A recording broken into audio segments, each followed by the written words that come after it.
समस्त प्रस्तुति प्रायतः शेष पर्यायर पहुँची आम सबुदिन मैंने प्रस्तुति अच्छु एवं आगामी दिन में केमती माँ को पूजा सुरखुर हम से आम सब प्रकार जत्नवान अच्छु।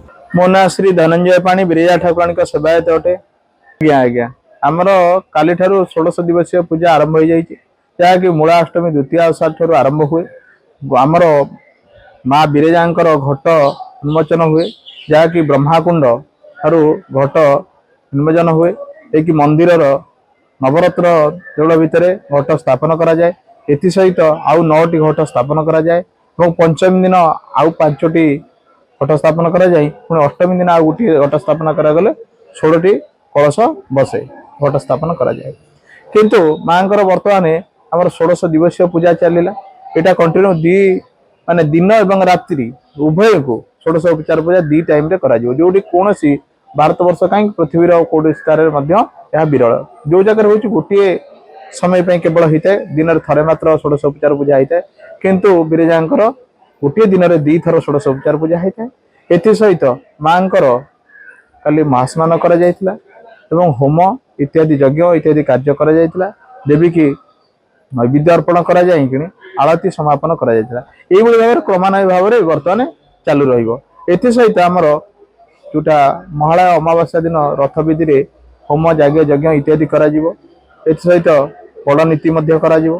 ता पर दिन माँ निजे रथ को विजय करिवे। उच्च मूर्ति आमर अछंती बिरजांकर सी रथ रे विजय करिवे एवं परिक्रमा करिवे 9 दिन जाक ता कहते नवरात्रि पूजा।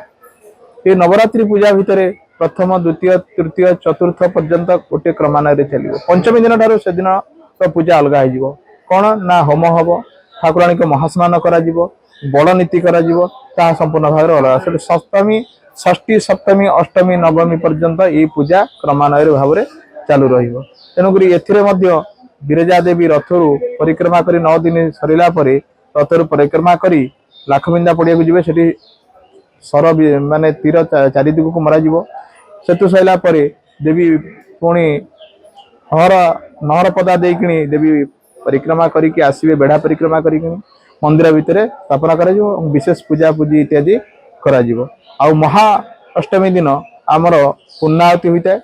से दिन जो मानकर आमर साधारणतः जो मानकर मानसिक पूर्वक जो माने भक्त था से माने एठी महान अष्टमी दिन बसंती होमरे बसंती और मानसिक पूर्ण होता है। ता करिकी मध्य दशहरा दिन ठाकुराणीकर उद्यापन यात्रा समापन करा जाय थाए। तापर पुणी कुमार पूर्णमी दिन पर्यंत से पुणी क्रमान्वय भाव में आउ गोटे पूजा होता है जहाँ कहते अक्षय क्रीड़ा।